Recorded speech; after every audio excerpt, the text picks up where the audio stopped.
Hi all, welcome to TCM Education. In our previous video, which is going to be linked in the description below, we discussed trading low price tickets and the way we look at them and the way trading a 20K position affects those stocks. We said don't rule them out at any cost, because the 20K position is basically blind to anything that's in between. I mean, it can be one stock of $20,000 or 20,000 stocks of $1. Being that you don't pay commissions in the US, therefore this discussion is meaningless. Now we want to discuss how this approach and strategy can take care of business when we're dealing with high ticket stocks, and see examples how stocks that we many times step away from them. And why? Because they are expensive, because they are sometimes spready, because because of prejudice mainly, and because we have so many alternatives, let's face it. So I will dare to ask how many of you ever looked at ELV. I myself, trading for 20 years, never attempted a trade in ELV. Why? Because of the prejudice of this high ticket number, looking at the spreads, looking at all kind of factors, and deciding, why would I want to deal with an elephant? I don't want to shoot down an elephant. Let's try and shoot down a deer or a rabbit and be happy with that. And this is obviously wrong. Why? Because when you use the 20K or 30K or any fixed price position, it means that we don't care what's in the bag. Now, in this case, let's say the price of the stock is $370 to round things up. So I'm going to divide 20K divided by $270. It comes to 75 shares. So this position is going to be 75 shares. Again, if you are trading a US broker, you pay nothing. If you're trading a offshore broker, let's say you pay $1 or $2. So in this case, the discussion about commissions is not relevant at all, because there are no commissions, let's face it, even if you pay commissions. Now, what about the spreads? This is definitely a part here where you have to take into account. Don't enter this trade with a market order. That can really hurt you.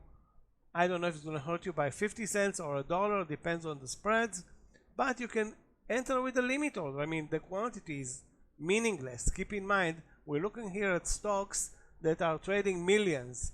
Again, at the point where you enter the trade, most likely there will be good liquidity, but still you can enter with a limit order. So if you want to enter short at 365, you can take 30 cents off the 365 limit, 364.70, and enter the trade. So you have the maximum slippage 30 cents. So if you're not going to get filled 75 shares, which I guarantee you're going to get filled, but let's say you don't, so you're going to get filled I don't know, 62 shares, 57, leave the limit order on, most likely it's going to get filled. And if it's not going to get filled, you're not going to have a $20,000 position, you're going to have a 16 or 18,000. But again, I cannot, of course, guarantee that all of those stocks are going to get filled. Most likely they will.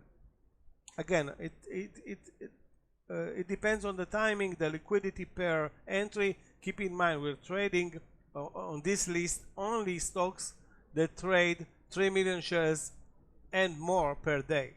So if you we'll go to ELV, you'll see that it traded, let's see how much he traded. Yesterday he traded 4.8 million shares. So it says 50%, more than 50% above our threshold the whole day.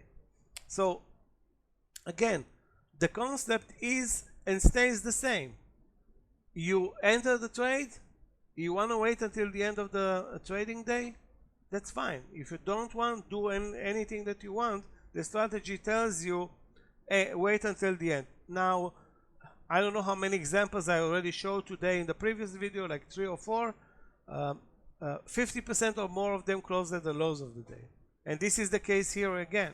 You can see that the stock closes at 350. Let's round things up. 350. The entry was 365. That's $15 on a $300 stock. That's 5%.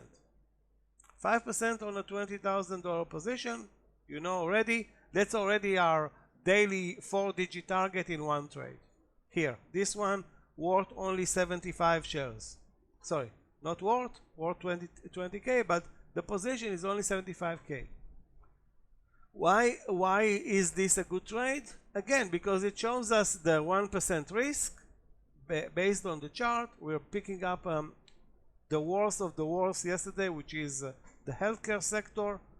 If we look at the list of losers yesterday and stocks that belong to hold on a second, short screen, that belong to healthcare plans, those all came victim to the big beautiful bill, which is not favoring Medicare and Medicaid, and I don't know how the things work in the US, but investors know, and they said a big no-no to healthcare plans yesterday. So on this list we have 1, 2, 3, 4, 5, 6, 7 out of 15 matches. 7, that's 50%, belong to the same sector. That's unheard of. Want to stop guessing and start trading like a pro? Join our one-on-one mentorship program. Learn high-impact, low-risk chart patterns, risk management, and experience with live execution. Get expert coaching and one-on-one training and support. Get your day trading green with strategies that work. Sign up today. Spots are limited. Email thechartsmaverick@gmail.com.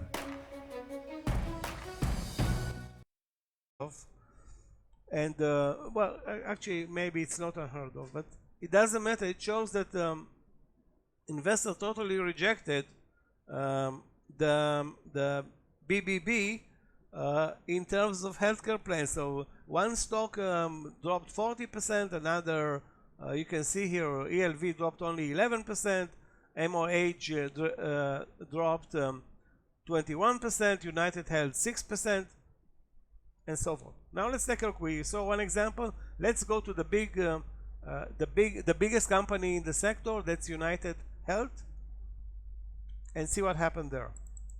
The price tag is $300. Was $320 before this trading day. So how does this trade pans out?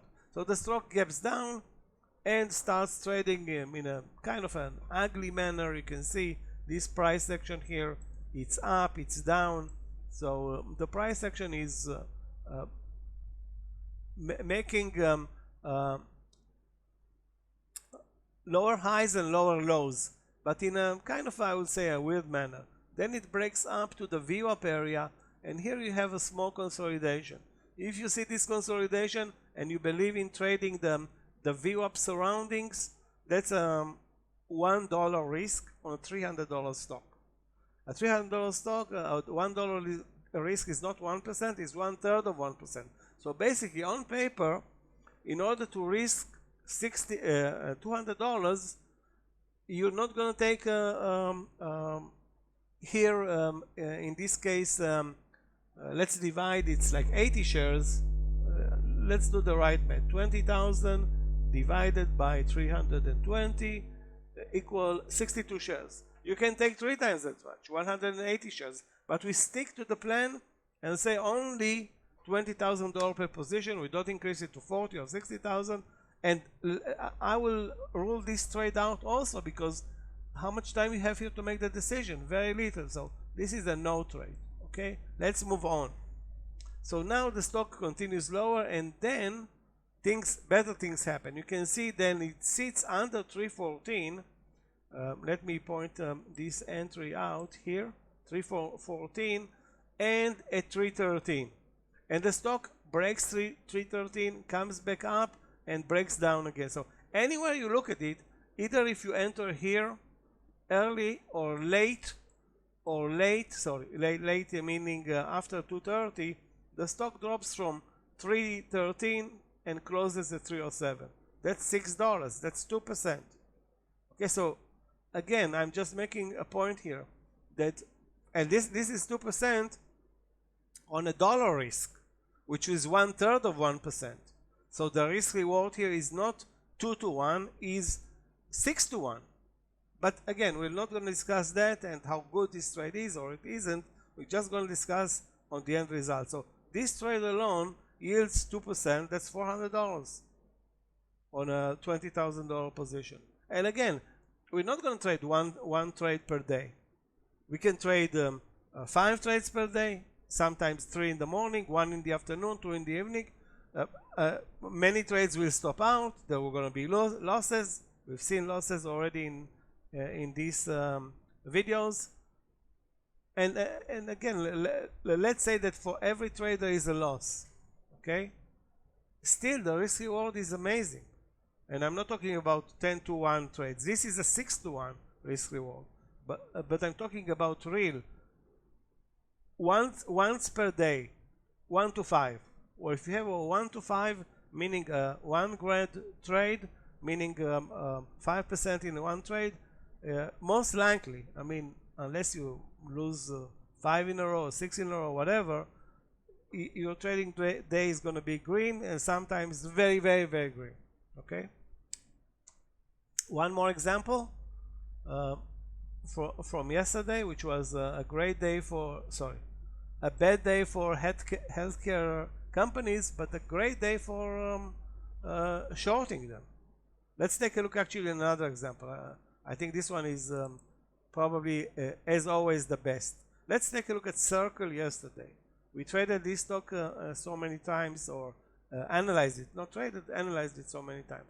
So the stock gaps down and hits 182. And again, I'm using only round numbers in my analysis, unless we see something out of the blue. So the stop loss on this, let's call it ugly bear flag, on this breakdown, again, assumption you see this trade and you like it, and you know CRCL is a great stock. Actually, it's shortable on this Mumu platform. Okay, on other platforms I don't know, but on this one it's shortable because the platform says it's shortable. Okay, so let's say you take the trade and it drops to 178. So that's a $4 move. That's 2%. You move the stop loss to the entry. What happens here? Worst case scenario, you stop out at the entry. If you don't move the stop loss to the entry and wait, you nearly stop out, but you don't stop out, which is funny. But the strategy says, okay, move the stop loss to the entry and you stop out at the entry, so big deal. Okay, so this trade is yielding nothing, and you lost 0 commissions. Maybe there's a slippage of whatever 100 shares position. The slippage is 10 cents, so you lost $10. That's not even a factor in our math over time. Nothing. Now, can you enter or find another entry point here? No, you cannot. That's the only trade. Again, too bad. That's trading. I mean, you can force trades. You can say I shorted it at the VWAP, but the time frame and the observation and the probability of you seeing this consolidation that takes place for less than 6 minutes above the VWAP is, I have to say, unless again you're trading only CRCL, which is insane. You cannot trade only CRCL. So that's not a possibility. That's something that's not going to happen. So again, there are trades and there are trades, and again, you can enter all these trades using this 20K strategy. Guys, thank you for being here with us in our second video today on this strategy. Please like, subscribe, and more important, share this video with your day trading friends, and we'll see you in our next one.